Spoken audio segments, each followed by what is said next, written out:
Thank you so much. I'm so happy that we're here, Nicole. Thank you for agreeing to Yes, be here. definitely. I'm so excited and congratulations on a wonderful book that I can't wait to talk about in the next hour or so. Thank you so much. So thank you everyone for coming. I want to first thank Center for Fiction for hosting us. I want to thank the Brooklyn Caribbean Literary Festival for being a co-host.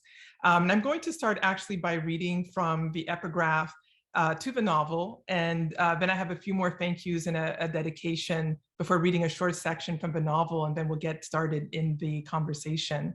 So the epigraph to What Storm, What Thunder reads in this way. It's one of three. The first one is this. Atibo Legba, ouvri pot la pou mwen. Papa Legba, ouvri pot la pou mwen. Ouvri pot la pou mwen kab entre, pou mwen kab toune. Atibo Legba, open the door for me. Papa Legba, open the door for me. Open the door so that I can enter, so that I can return. And this is a Vodou invocation to Legba, opener of doors, also a trickster figure and translator between the spiritual world and this world. And I opened the novel this way and today's launch because there really was a conversation between the spirit world and my world in the writing of the novel. And I would be remiss if I didn't thank all of the Tin House team for being a kind of legba for me in bringing the novel to a wider audience. So I want to thank Becky Kramer, who is the publicist for Tin House, who made this event possible with Center for Fiction. I want to thank my wonderful editor, Maisie Cochran, who made this book really, the fine product that it is. I want to thank Craig Poplars, the publicist, not the publicist, the publisher, excuse me, for taking a chance on the novel, Nancy McCloskey, the rights editor, and Diane Chonette, the art director, who gave the novel a visual identity that many people have commented on. And I also want to thank my Canadian editor, Janice Zaworny, who took the novel to HarperCollins Canada, which is what brought it to Tin House through Lisa Rundle, their rights editor, who intuited that it would be a good match. And finally, I want to dedicate this launch to 4 people who passed away before they could see the novel come to fruition. First is my friend, Regina Hugo, who was an aspiring author. I met her at Hedgebrook about 5-6 years ago. She passed away in January of this year. Leroy Clark, a very noted Trinidadian painter whom I met in 2013, and an encounter that if it had not happened, I would not have written this novel. I know for sure. He passed away in mid-July and did not see the book in print. My aunt, my mother's half-sister, Gabi Moscoso-Berrier, who was waiting for this novel with a lot of anticipation, passed away in April. And finally, my mother, Adeline Lamour Chancy, who passed away in 2019 and was one of my first readers for this novel, and also one of the final readers. She was instrumental in making sure that the Creole was exactly right. And the novel is dedicated both to her and to the 250,000 to 300,000 people who died on January 12th, 2010. So I'll finish this introduction with a very brief reading from Jonas. And for those of you who have the novel, this is on page 289. And the reason I'm reading from Jonas first, who's an 11-year-old boy who experiences the earthquake, is because this was the first paragraph that I wrote when I started the novel in 2013. Jonas, Port-au-Prince, Haïti. 12. It's the number of days that passed since the first of the year, and the earth trembled, only half of which I was finally old enough to blow out my own candles. 12. Divided in half, it's the number of candles Mama put on my cake, short 5 wicks for my real age, because that was what she could borrow from the neighbor woman whose children had all left her years before and never came home. The number of cell phones they could have bought her by now, the number of eggs that sit in an open carton on Malu's stand at the market, which takes 48 steps to reach if you forge through the crowd like a chicken looking for her babies, hoping not to be snatched up off the ground to be fried for someone's dinner at night. The number of eggs we wonder at with wide open eyes, but can buy only 2 or 3 of at a time if there's money in the house that week, or if not, that we can only gaze at from a distance, while Malou makes us scatter away so she can deal with real customers, the ones who come down in their cars and never even put a foot out to touch the dust, who look out onto the market stalls from their perches and squawk at their drivers to get this and that, inspecting the whole dozen of eggs before purchasing it, while Malou yells, "Pas manger, don't touch my eggs. Pas casser them, don't break my eggs. Ou toucher, ou acheter. You touch, you buy. Dola pas cob." We all know they all have houses in Miami and Montreal, those people. 12. The number of ears of corns the crazy man who thought he was a cob had eaten after he was cured, then choked, thinking, "I know I'm not a cob, but what if the chickens don't know?" Papa told me that joke. -2 is the number of friends from school I can count on my hands, the number of first cousins on my mother's side, the number of seconds I can hold my breath at the dinner table before Papa slaps me gently across the back of my head to get me to stop, and I burst into laughter. Mama says he worries after us like a woman, but like a man, he doesn't talk much, uses his hands instead. ×2, the number of seconds I can swim underwater before coming up for air, watching the little school of fish with yellow bellies dart between my body and the distant pointy pokes of pinkish coral reef stuck below at the bottom of the ocean.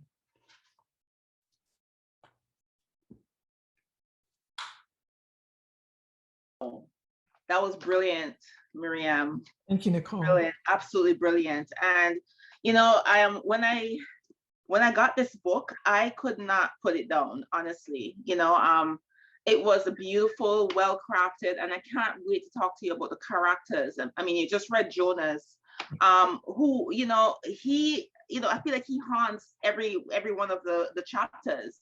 You know, in each chapter, yes, there's Jonas, and I wanted to even talk about that character in itself, in himself, like what does he represent in the novel? And you know, because we even saw you know, Sarah, his mother, how she suffered, and we're going to talk about Sarah as well. But let's talk about Jonas for a second. And you know, you mentioned that he was the first one who came to you. So you want to expand on that a little bit more? Yeah, in terms sure. of the inspiration. Yeah, so when I decided to start the novel, it was after this visit to Leroy Clark's studio in Trinidad. And all of the characters kind of came to me at once, you know, the outline of the novel, who wanted to speak. You know, there was the child, there was Jonas, there was his mother, there was his father. I knew there would be, you know, somebody like Sonia, you know, who's a sex worker in one of the big hotels. So I had a kind of broad idea of who was there. But this child's voice was the first one that came through in terms of what voice I wanted to capture, you know, to capture his essence. And I think, you know, when I think about the years that I gave talks on the aftermath of the earthquake, which were mostly focused on women and children, one of the thoughts that always came back to me was, what about those children, the children who had crushed limbs, the children, you know, who really struggled in those first days and weeks after the earthquake? We get little bits of information in news reports about a child who perhaps might have been amputated, who says, "Oh, I'll not be able to play soccer," which is a big deal in Haiti and I think throughout the Caribbean. And I had visited one group, a soccer group called Goals in Léogâne, and Léogâne was almost completely flattened, which is just outside of Port-au-Prince proper. And so when I was watching those children playing, I kept thinking of, you know, how lucky they were, but that there were also children who hadn't made it through. And so Jonas kind of came out of that as a kind of an example of a child whose whole future is destroyed in a few seconds. But also I wanted to capture the fact that there were, you know, what are called cigarette cut amputations that took place in emergency settings, and that the pain that individuals went through was extreme, and that is often forgotten. Yeah, you really did that justice. And you know, I even reading Olivier section and seeing how traumatized he was, you know, having to be there watching his son's legs get amputated. This was his firstborn, you Yeah. know, how devastating that was for him, you know, and him questioning his manhood, you know, he couldn't do anything about it, obviously, you know, but that really affected him to the point where he was questioning, what kind of father am I to walk away? What kind of man am I to walk away? You know, unable to protect his family. He wasn't even there to see his two daughters who got crushed, you know, and passed away. And Sarah was the one, his wife, who saw everything, or not. You know, she came at, I guess, at a later point, and the neighbors were carrying her daughter's dead bodies, so she couldn't even identify them. And I just thought, you know, Edwidge Danticat, who, by the way, you know, had blurbed this book and, you know, had wonderful words to say about your novel. And here she describes it as sublime, a striking and formidable novel by one of our most brilliant writers and storytellers, which I agree. You know, she once said in a craft talk how important it is to sit with our grief as writers. You know, it's the hardest thing to do sometimes, you know, but in this book, I get the sense that you sat with this grief, you know, and, you know, it was that grief, I felt like that was able to produce a Sarah, and all the other characters, because we're going to talk about each of them because they all mourned, they all suffered devastating losses in their own ways. But in terms of, you know, why Sarah struck me was because she lost 3 children, you know, in just 1 minute. And, you know, I love how you set her up in that you gave you gave this sort of like a happy life, you know. It was kind of working class in a sense, but she had more than what she came up in. And, you know, she was just describing how beautiful happiness happened to her, and then to have this taken away in a second. And so I want you to get into her mindset. You know, you had her lose 3 children, then you also had her lose her mind as well. So I was just wondering, is there a small section of Sarah that you can introduce to us so we can get into this woman? Yeah, absolutely. Let's see, for Sarah, I have a perfect section to read. Oh, good. It's Sarah was somebody who came to me later in the process in terms of her voice. You know, it took me longer to find that voice, and I think you're absolutely right. But I had to really sit with grief to find, you know, the appropriate voice for her, because there are 10 voices that speak, you know, from their perspective in the novel, and I made different decisions about who was in the first person, who was in the third person. And with Sarah, there was a real sense that I needed to reflect her sense of alienation. And I wanted to give a sense of how she was affected psychologically, but that how much grief was part of that process. So that this is a grief process, but we don't know, perhaps we don't know whether she has lost or is losing her mind, or whether this is just, this would actually be a healthy grief process for someone who has lost so much in so little time. So here's the paragraph. It's 2 paragraphs, but I think it's short enough. This is on page 19 for those who are following. So she's haunted by the children, but she doesn't know that is them. When the tugging started on her right elbow, as she slept folded in on herself as she used to sleep, the image of all of them growing old together had begun to fade. She had begun to forget what each of them looked like. Not because dues had happened so long ago. Was it now only a few months ago, 6 months ago? It seemed so much longer. But because the shock of their sudden disappearance had broken something in her mind, the part that was able to take things in and let them go, that wanted for little more than she had, the violence of this loss was like nothing she had ever experienced before, not like her parents' departures or her grandmother waving goodbye to her as she climbed into the back of her aunt and uncle's 4-wheel drive, where she sat between 2 of the cousins, their sweaty thighs touching stickily together in the heat, forming an unexpected bond in place of the tearing away from all that she had held dear and familiar. The morning of the event, she remembered, they were there, eating breakfast, fighting over something that would soon be forgotten. They went off to school, hair combed or plaited, looking smart in their school clothes. They came home from school, washed up, changed into play clothes, did their homework, then asked for permission to go play with their friends as they waited for Olivier to return home and sit down to dinner. She'd said yes, as she almost always did. Why had she said yes? Why hadn't she been stricter, as Olivier had started to insist that she be? Out they went, little arms flailing in that smooth devil-may-care way that only children have, miniature dancers with hidden internal choreographers named happiness and simplicity, love. That's what they were, love in the moment, her love, Olivier's, all the world's love wrapped up in their little fists, pumping through the air, feet following, drumming the earth for joy. A powerful, powerful. Thank you for reading that. That was actually my favorite section as well. You know, how in 1 minute, everything is just normal, and then in the next, it vanishes. And Sarah, you really depicted that through Sarah. And also too, let me just pause and say, you know, your craft, the sentences, you know, they're just beautiful and poetic, even though you're writing pain and suffering and loss. I just feel that the words, I'm just wrapped up in the words in this book. So I just want to commend you on that as well. Thank you so much. Yeah, and so, you know, I'm glad that the book started. I mean, Sarah, it's actually the second chapter in this book. You had mentioned in your opening that news had tended to focus on women, and you know, but at the same time, though, in your novel, this book, you know, I felt like the women characters were so strong. I mean, the men were as well, but you know, I can't stop thinking about Mary Lou, who came just a chapter before Sarah, and how she is really the rock, literally. You know, as this market woman, you know, she's, you know, the market woman. I love how you describe that, because another thing that you did well here, you talk about class distinction so well in the novel, and you know, ultimately that, you know, yes, this like in any Caribbean island, you know, there's always class distinction, but what this earthquake did, you know, it put everybody together.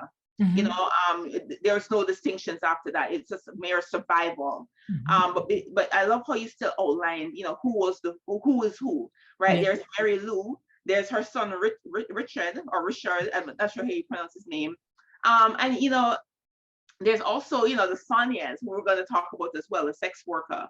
So Mary Lou, though, right? This rock solid woman, what in terms of what she represents, you know, in Haiti itself, and also with this devastation. You know, here the market women were described as just stoic images. You know, people do business deals in front of them, people talk their business in front of them, not seeing them. They're basically invisible to the masses who are more elite, right? But then yet still, when this earthquake happened, they were the ones who were moving through. They were the ones who had that whole big space, and they were helping find people and helping, you know, just, I mean, nobody knew what was happening, but Mary Lou stood up as a hero in that sense.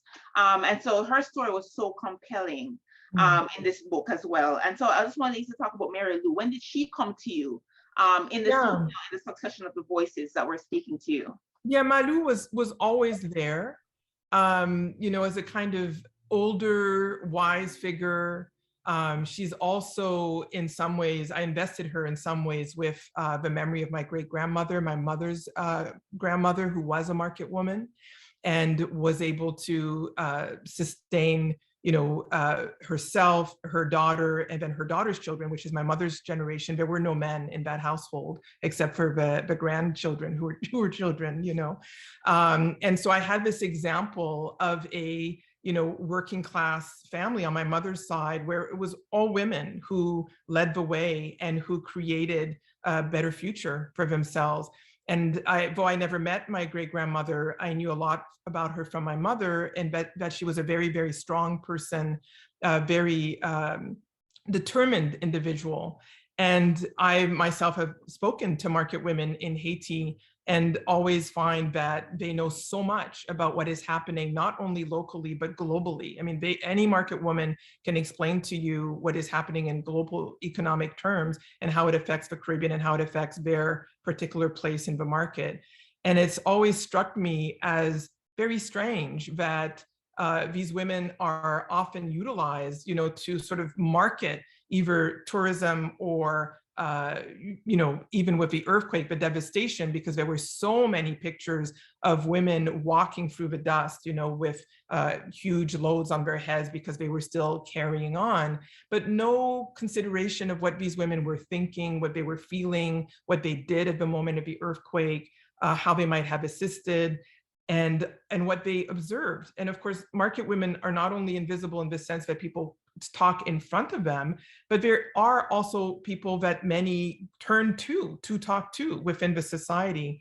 And so I wanted to capture all kind of aspects of that, because in a way, Malou or different market women are, for me, not only symbolic of, who holds the society together, but also who knows the most about the society and who ultimately is turned to for nourishment, not just what they sell in the market, but what they know. And so Malou opens the novel and she ends the novel because she is that bearer, the truth of what occurred, what she saw, what she witnessed, and survived. And she survived many things. She's also, as you mentioned, Richard's mother, a man who's gone on. I mean, ironically, he has learned a lot from his mother, but gives her no credit for it. So he's left Haiti behind. He's a CEO, a water magnate, in Paris. He's become French. He's, in his mind, married up. He's married a French woman, had children, has a beautiful summer home on the ocean. And he sends back money to his natural child he's left behind in Haiti, who's Anne, who does know her grandmother, but he's severed ties with her. But the irony is that the reason he's so successful, but he's an entrepreneur, is because he learned this from his mother, the market woman, who he's severed ties with because he's ashamed of her.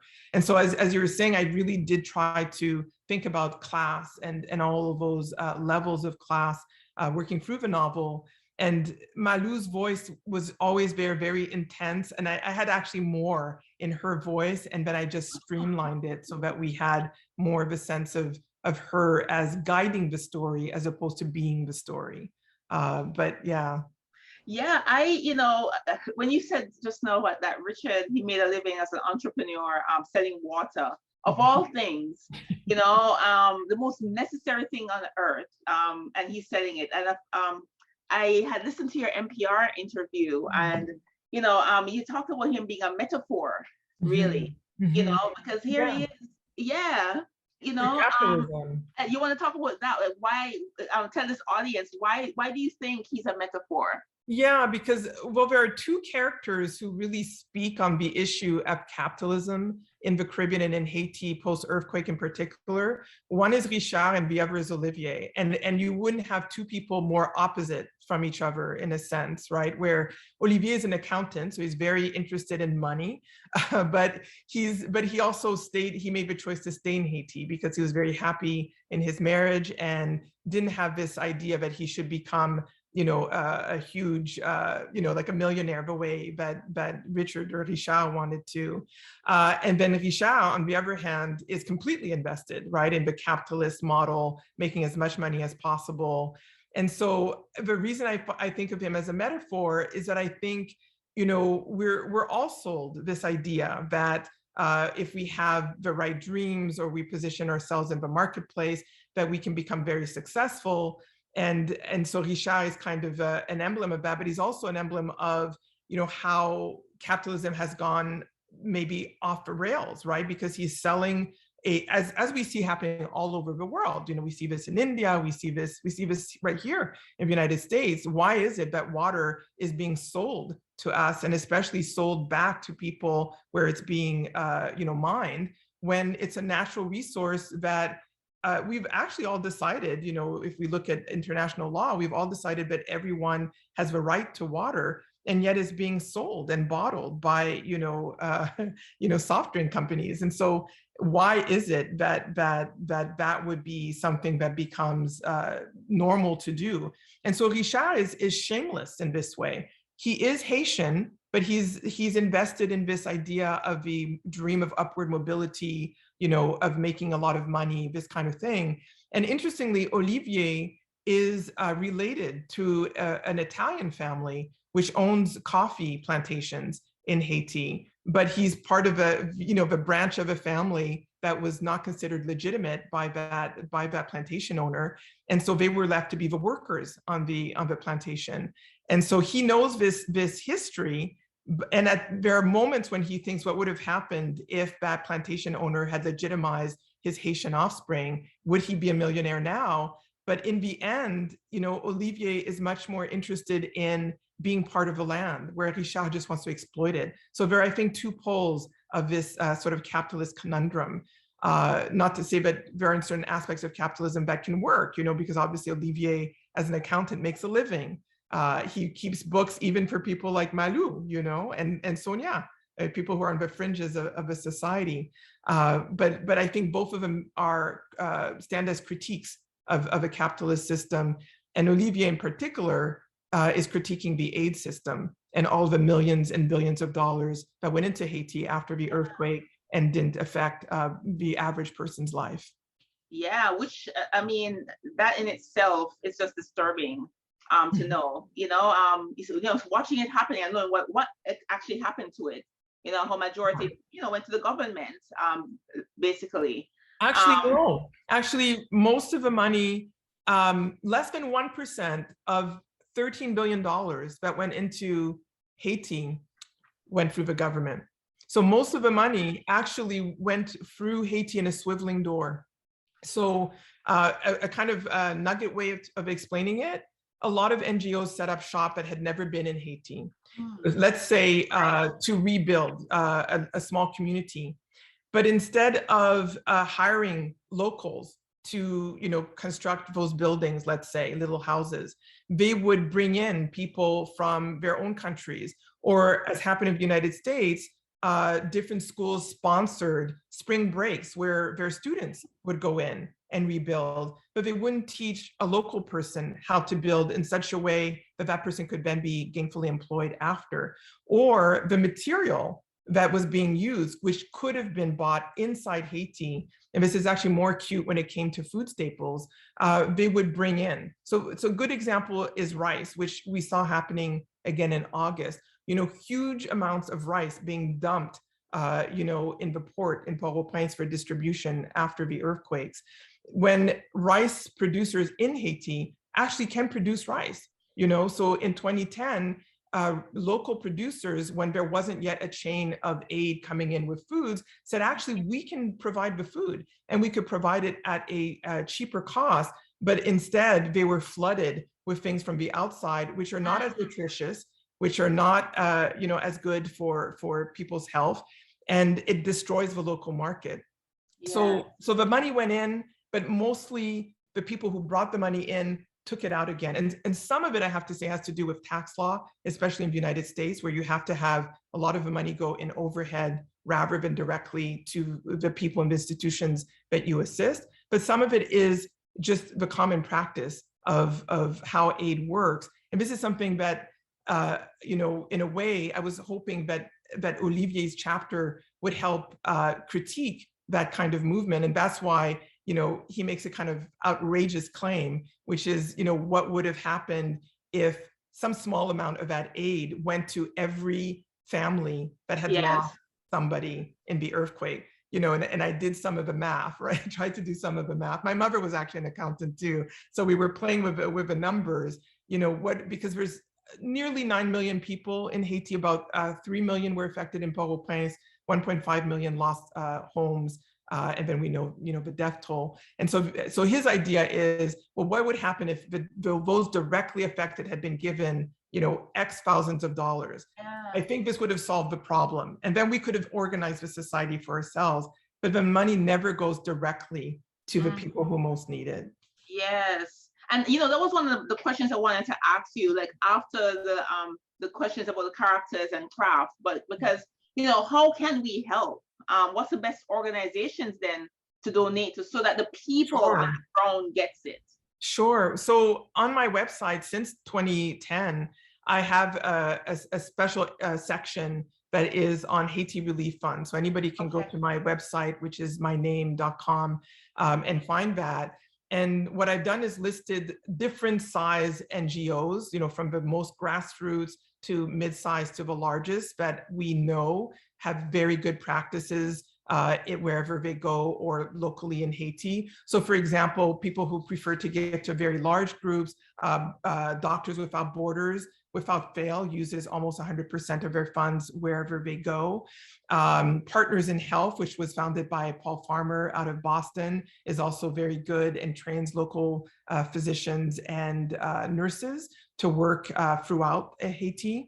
And then there are organizations like Focal. Focal is mostly a cultural center, but also educational center out of Port-au-Prince.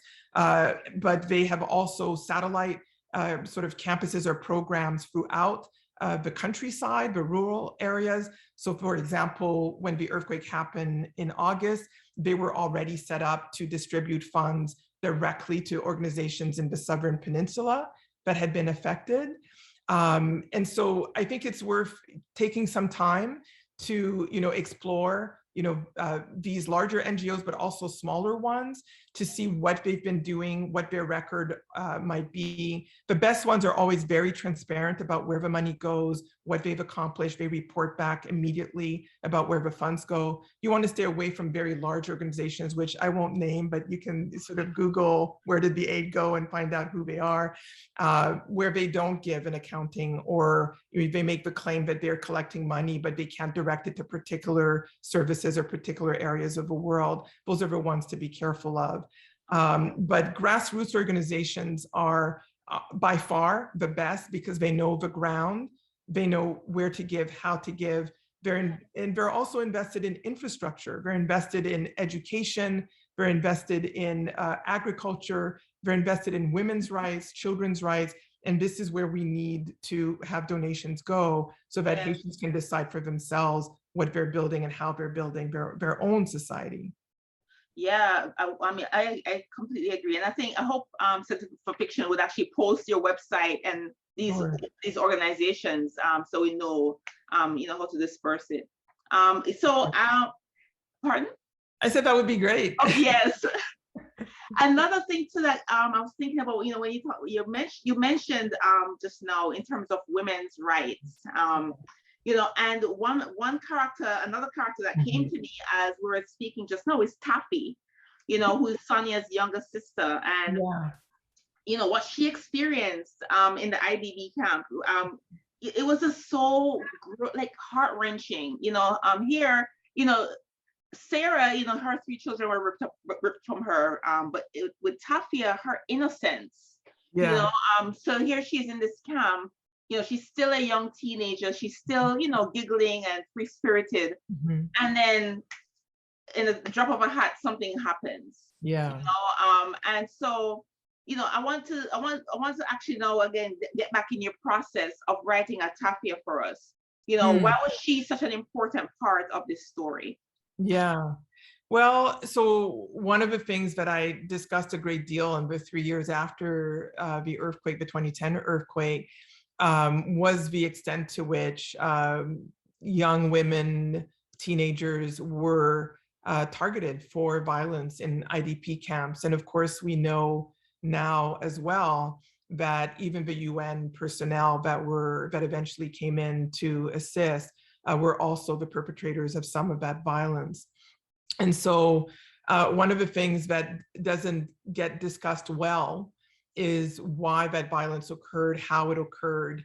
And I think with Tafia, I wanted to get across, not only, as with some of the characters we've already talked about, the nature of being dislocated from one's reality. And, as you said, her, she's like a teenager anywhere. She's thinking about who she's going to date, who's going to be her best friend, who's going to hang out with her, at the bar where underage people shouldn't be going into. I mean, it's just the regular kind of thing. And it's also a class issue because she's also trying to, leave her neighborhood and go into the more well-heeled neighborhood and kind of pass for somebody more well-to-do. And so all of that is going on, when the earthquake hits. And she, like people who suffered a double trauma, which was violence in the IDP camps, probably had no frame of reference for what was about to happen to them, because already the earthquake, there was no frame of reference for that. The last earthquake in Haiti had happened in the late 1800s. And so I wanted to capture the sense of disorientation, but I also didn't want to ignore the fact that there was violence in the IDP camps, that there was a lot of insecurity. You know, Haiti is a very patriarchal society. There are very gendered issues in the society. There is not a lot of security if you're not very wealthy. And at the same time, people police themselves in the absence of an effective police force, in the absence of military and so forth. And in fact, you know, this is also something that you see in Olivier's chapter. Once it became clear that the camps were very insecure because there were gangs, because there were, you know, violences of different kinds being perpetrated, you know, sexual violence being one of many, young men who were feminists actually organized patrols to effectively, you know, assist with the protection of individuals. That's amazing to hear that. Okay, so you're muting, Myriam. Yes. Oh, you did it on purpose. Okay. So one of the other things, I mean, I know time is going, and I could talk to you forever about this book because I love all the characters. Sonia and I'm gonna mess his name up. Dieudonné. I really love that relationship. I think that relationship is just amazing. And so it's interesting that we talk about the fact that upward mobility is something that we all want. And so I wanted to talk about Sonia's. She does something opposite. From her mother. You know, in order for her not to be a maid, she sleeps with the men of the house. Right, and got into sex work, and so I love that the role that she plays in Taffy's life, coming into that nightclub and just pulling her out, just afraid for her sister, from being violated. You're there?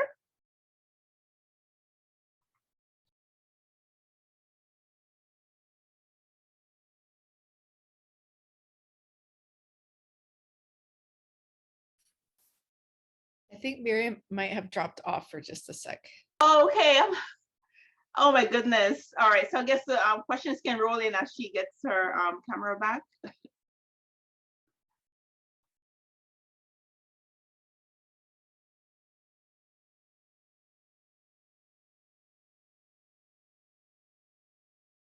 Yes, now's a great time to add questions in the Q&A, everyone. Yes.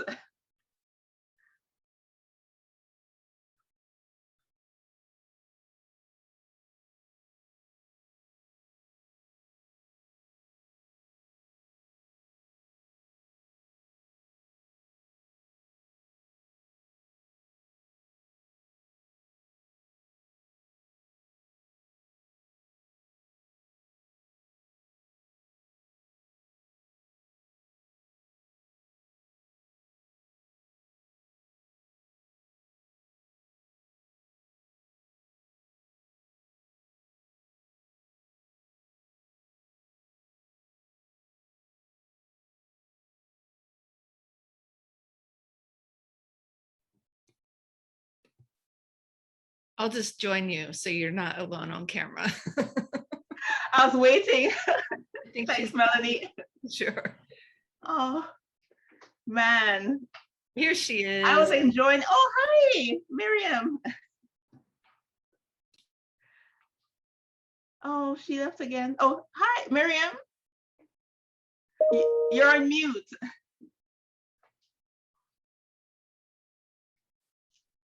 Okay, can you hear me now? Yes. I'm so sorry. This That's has never okay. It happened. happened. It happened. It happened. I was just there like talking and talking. I was like, I'm here like gushing about the book, and I'm like, wait, Myriam, are you there? But Myriam, I was saying time was going, but I could talk about this book forever. I was mentioning Sonia and her partner.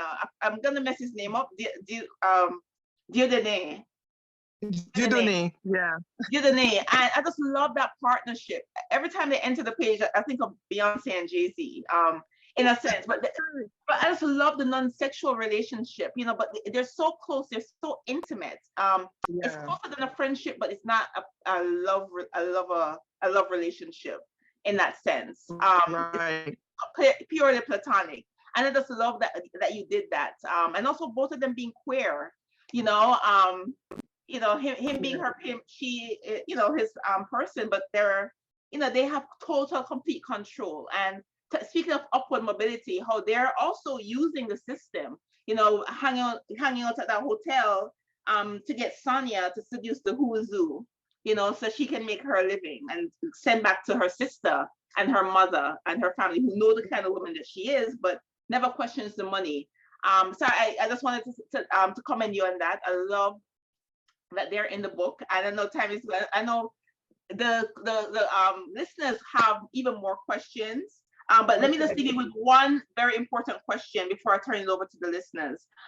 Research, lots and lots of research went into this book. And I just wanted to ask you, in terms of pairing research and craft, at what point did you say to yourself, I'm going to now leave it to my imagination to take over?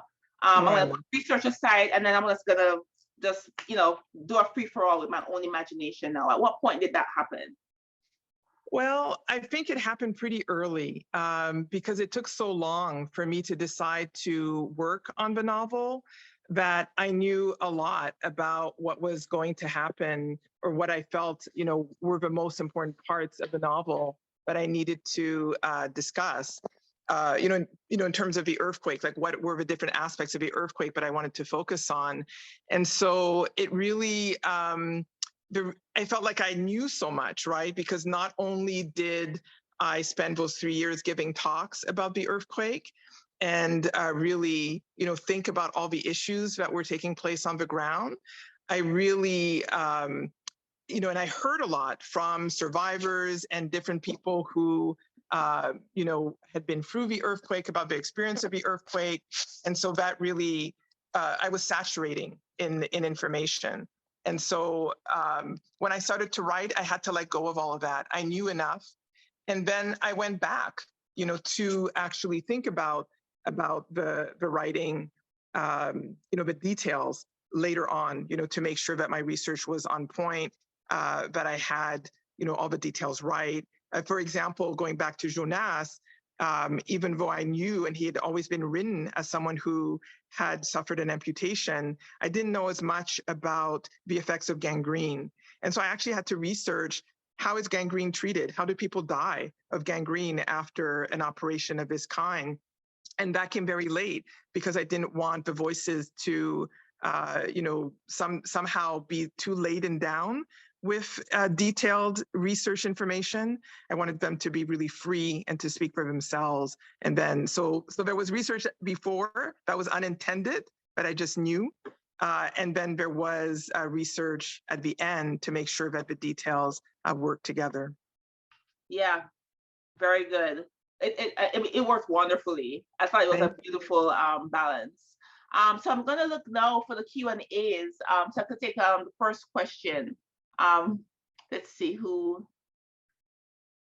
All right, so the first question I get is from Lauren. Thank you for this. I'm very excited to read this book. Any idea on when we can expect the book to arrive in the US if we ordered it through this event a few weeks? Okay, I guess that's for that's for Center for Fiction. Yeah, that's for Center for Fiction. Okay. I'm not sure. I know that we send book plates. So maybe there might be a wait because of getting the signed book plates into the books, but I would assume they would go out pretty soon. Exactly, yeah. They'll be everywhere.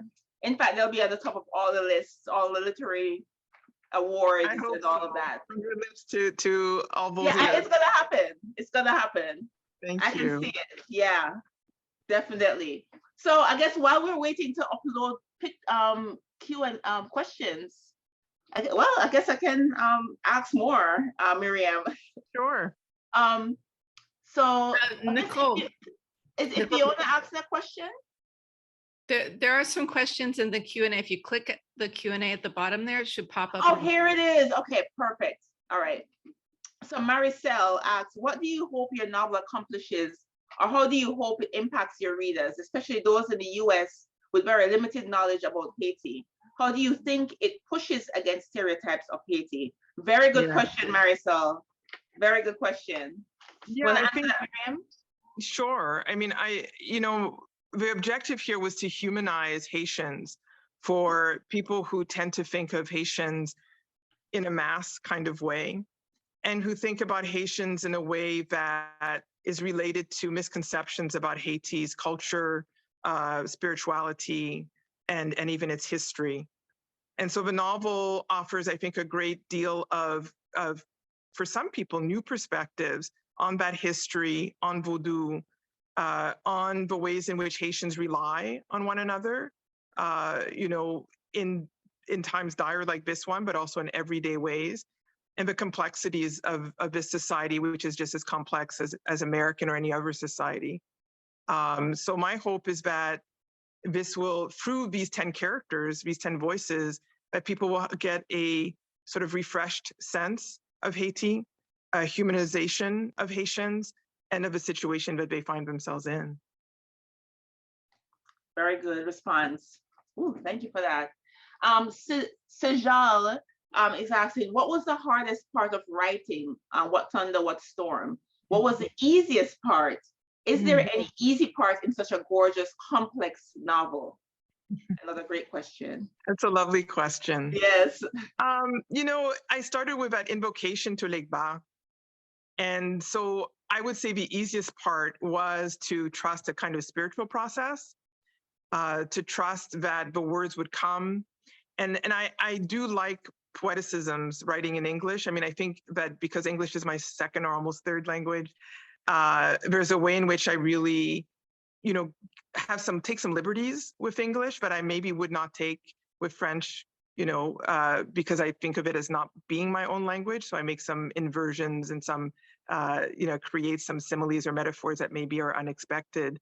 So I think, the connection for me was to connect that liberty in the language with a sense of spiritual guidance. And that was the easiest part in the sense of like letting myself be guided and not being worried about being too poetic or too this or too that. I think the hardest part was what you asked me about before, which was sitting in the grief, because I know at the beginning of the writing, not the beginning of the writing, I'll say this. I think the beginning of the aftermath of the earthquake, when I started giving talks, and this is an experience that I gave to Anne in her chapter, I was someone that people turned to find individuals they were looking for in Port-au-Prince. And that did mean that, within a few weeks, I found someone for a friend, and all of their contacts were dead. And they had 5 or 6 contacts, but the person they were seeking was alive. And I, just sat there thinking, how am I going to tell this friend of mine now that 5 of her colleagues are dead, and but that the person she's looking for, so you're giving someone hope at the same time as you're giving them, horrible news. And this went on for months, this kind of having to weigh death with life. And I remember at that moment of hearing, your contacts are dead, I remember thinking, do I have the strength to deal with, this level of grief? And of course, at the time, the way to deal with it was to carry on, right? To help the survivors. But when I started working on the novel, it was kind of the opposite. It was, now I really have to deal with the dead. I have to deal with the grief. I have to deal with, what it means for so many people to have lost, or to have been lost, but also those who experience loss. And so that meant that there were long periods where, in writing one particular character, I had to stop. I had to, there were moments of great distress for me in trying to figure out if I could continue with the writing. So I think that was the joy and the other side of it. Yeah, I felt that. Very good. I'm gonna now turn to Fernanda, who has another question here. So this is Fernanda Vieira from Brazil. Writing can be painful sometimes, but it can also be liberating. And writing a book involves a lot of writing and rewriting. So the Yeah. process can be pretty intense, especially with subjects close to the heart.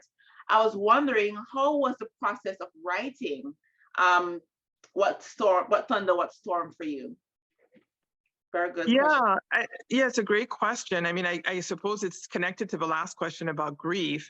Hi, Yeah. Fel. I know Fel from Brazil, Fernanda. Thank you for the question. My sense is that, you know, the hardest part for writers, especially when writers are starting out, but I think whenever we have a new project, we have the same issue come up. The first challenge is the blank page. And then when you've filled up quite a few pages, the next challenge is the revision process. And not being so in love with one's own writing that you're not willing to cut, you know, certain things. So interestingly, in one process, which was with my Canadian editor, I lost a character. And you know, somebody fell to the cutting room floor.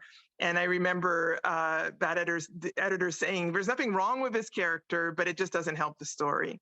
And that character has gone on to have some life in an anthology. And then with Maisie Cochran at Tin House, another character, you know, fell, and I agreed with her. It made the story very weighty. It was I had a section on Paul, and Paul is a very ambiguous character who's a teenager, but we don't know which way he turns in terms of violence and so forth. And so I think the hardest part is to know that you have to revise, and you have to revise not for yourself, but for the best part of the story, for your characters and what's right for them. And then also in the last stages, as I'm speaking about now, for the reader, what's best for the reader. Because sometimes there are things that belong to the story, or what I call my version. So I have my version of the novel, but it's not the reader's version of the novel. Yeah, I imagine. I mean, I tell my students that all the time. I'm not sure if any of them are here this evening, but yeah, that's a really, really good craft response. You know, have things for you as an author, but then have things for your reader. You know, Exactly. Yeah. All right. So another question that's coming up here: what do you hope your novel accomplishes, or how do you hope it impacts readers? Oh wait, I read that one. Sorry. Yeah. So, question from Ifiona Fulani. Hi, Ifiona. I'm wondering whether you or your publisher had any concern or anxiety about the political content of the novel. For example, the implicit critique of international aid agencies. Woo! Yeah, that's a good question. Yes. Actually, that never came up in the editorial processes that I went through. And I'm thankful that I had the editors that I did who believed in the work and felt that the critiques were important and appropriate. I also think that the fact that the critiques are really embedded in the voices of the characters who speak them from their point of view, and in storylines where it's clear why they have those critiques. You know, so Olivier, who we spoke about before, is filled with rage at what he's lost, and realizes that part of his loss has to do with infrastructure and how aid has come into that country in the first place. And so that's why he's the appropriate person to then critique, you know, the numbers as an accountant, but as also someone who has had a great loss, you know, the loss of his children, and indirectly the loss of his marriage through it. So yeah, that never came up. And I think because I've given so many talks and written so many op-eds actually on these issues so many years ago, I think I knew how to finesse fictionalizing those critiques in a way that readers would accept. Yeah, very good response. And you know, I'm waiting on more questions, but in the meantime, too, as you were talking about the cutting process of the characters, right? I noticed that Dieudonné, he doesn't have his own chapter. Was he one of the people who fell short, who got cut on the chopping board, or because he's also like Jonas, he's in everybody's chapters. So I was just wondering why he didn't get his own chapter. Well, Dieudonné, so Sonia and Dieudonné had a chapter together that was in both their voices. And ultimately, I think my decision was that Sonia's voice was stronger and that it was, and also because as you talked before about my concerns with gender, how much I care about gender, I think it was really important for me to, because we're in the end, there are 5 female voices and 5 male voices. And Yes. so I think it was important to give those 5 female voices an importance that was not just numerical. And so she ends up telling Dieudonné's story, and he becomes more mysterious in that sense. But that, I think, was more, it gave more weight to their story.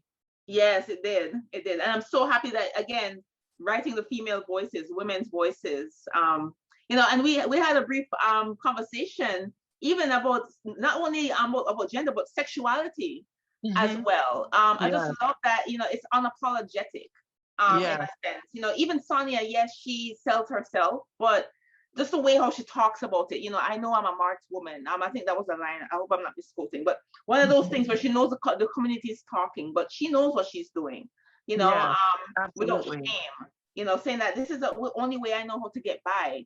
And then you have a Sarah who, of course, we hear about her, through Olivier, in terms of how she taught him sexuality, how to touch her, right? Yeah. I just love that, that you went there as well.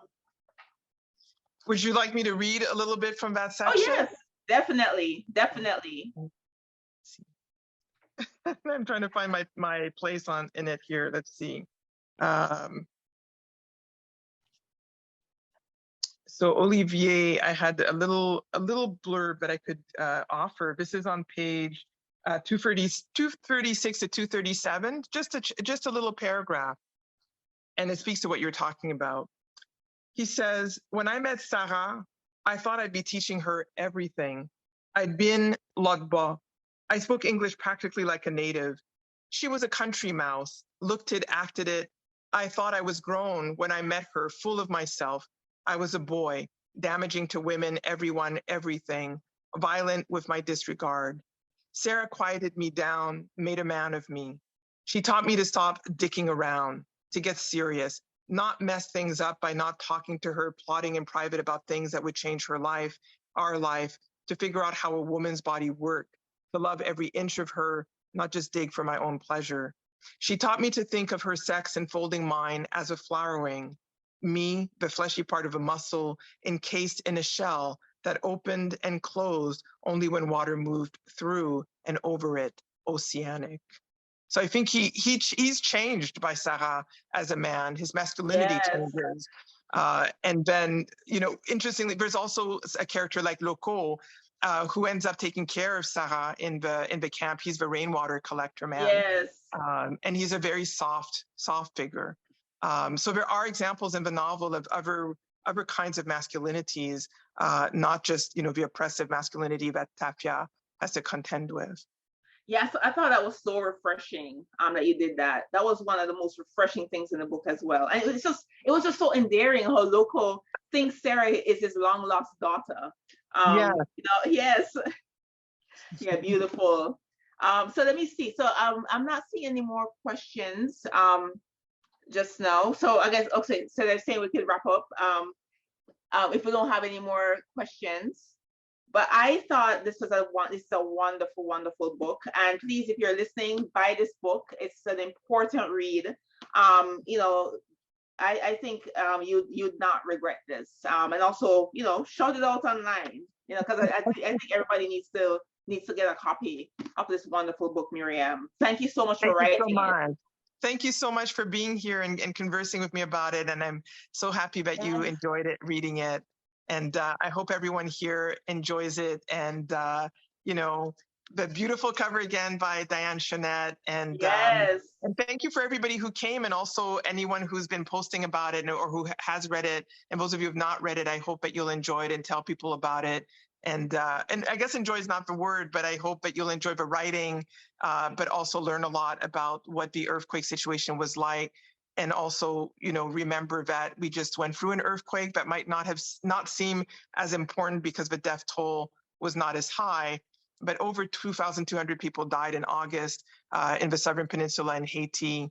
and that death toll is quite high for a modern earthquake, where normally there maybe less than 100 or maybe 100 or so people who are affected by the death toll. And so please remember Haiti whenever you can, and if you can donate, even small amounts go a very, very long way. Yes. Myriam, congratulations. It really is beautiful. If you haven't bought it yet, please do. You won't regret a minute that you spend with these characters. Like Nicole, they live on with you. So They do. Thank you both so much, and thank you all for coming. And we'll see you all again soon, I hope. Yes, thank you so much. Thank you all.